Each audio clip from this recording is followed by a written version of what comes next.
kedua dari keperawatan 1B. Nah, di sini saya akan menjelaskan tentang transfusi darah. Nah, seperti kita ketahui, sebelum masuk ke prosedur, kita harus mengetahui dulu apa itu transfusi darah.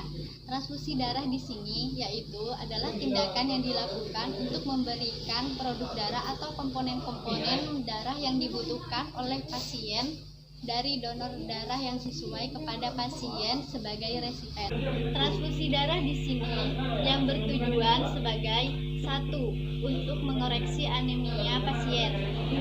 Mengembalikan volume darah pasien, 3. Mengoreksi nilai-nilai koagulasi atau nilai trombosit pada pasien.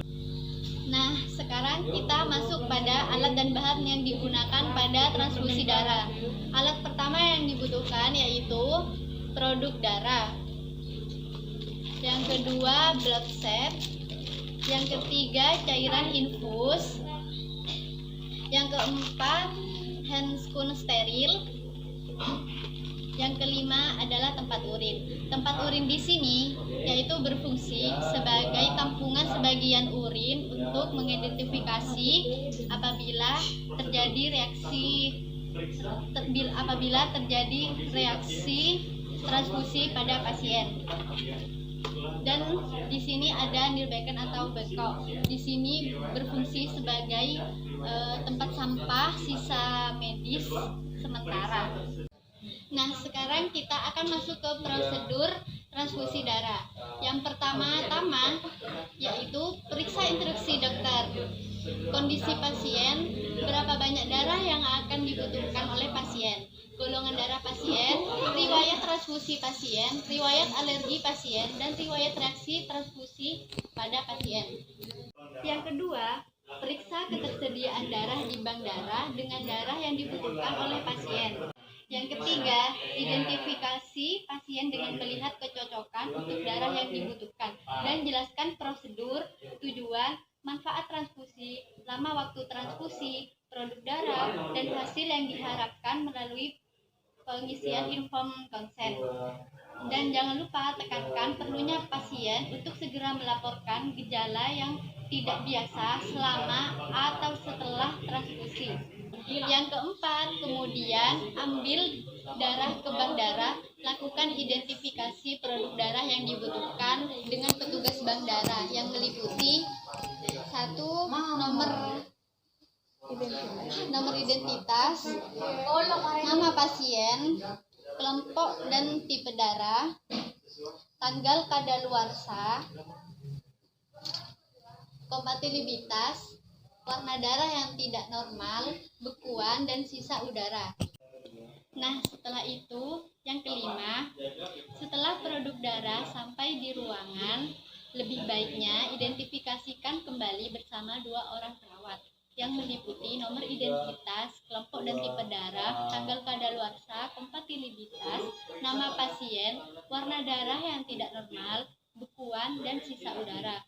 Jika darah tidak sesuai, segera kembalikan ke bank darah. Darah yang berada di luar lemari es selama lebih dari 30 menit di atas 10 derajat Celcius tidak dapat digunakan kembali. Nah, yang keenam, apabila sudah sesuai, kita bawa produk dan peralatan transfusi ke dekat pasien.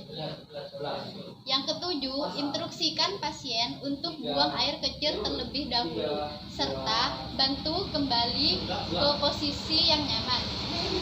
Kemudian, tampung sebagian urin pada wadah yang telah tersedia sebagai data dasar untuk mengidentifikasikan bila terjadi reaksi transfusi.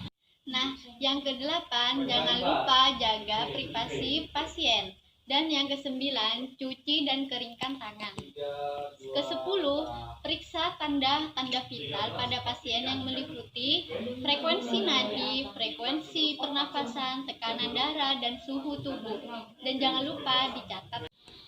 Nah, setelah itu, pasang handscoon steril. Setelah itu, pasang infuset pada cairan NaCl 0,9%. Setelah itu, pastikan kanul IV dalam keadaan baik. Apabila tidak terpasang sebelumnya, masukkan kanul granul IV ke dalam vena perifer yang besar dan mulailah infus cairan NaCl 0,9% dengan menggunakan infuset. Dan yang ke-14 yaitu pastikan suhu produk darah sama dengan suhu ruangan. Kemudian pastikan kembali produk darah sesuai dengan status pasien dengan menanyakan nama pasien dan melihat identitas di gelang pasien. Nah, setelah itu, jika produk darah sudah benar, maka hentikan cairan NaCl 0,9% dengan menutup Glemerol. Kemudian gantikan infuset dengan bloodset.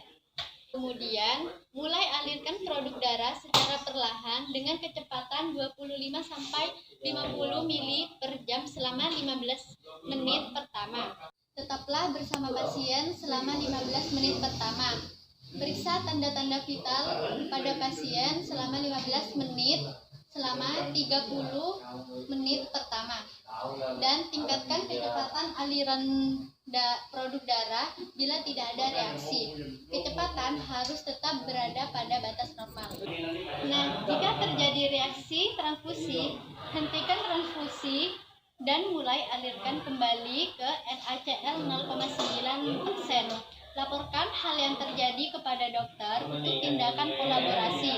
Kirimkan sampel urin ke laboratorium untuk memeriksa penyebab reaksi transfusi pada pasien, serta kembalikan sisa produk darah dan blood set ke bank darah. Apabila tidak terjadi transfusi, maka selesaikan transfusi produk darah sampai habis. Kemudian ganti blood set dengan infuset. Kemudian alirkan NaCl 0,9% sesuai instruksi dokter. Kemudian bereskan peralatan transfusi darah dan lepas handscoon. Kemudian cuci tangan dan keringkan. Jangan lupa dokumentasikan setiap tindakan yang dilakukan. Sekian dari yang saya sampaikan tentang transfusi darah. Kurang lebihnya mohon maaf. Wassalamualaikum warahmatullahi wabarakatuh.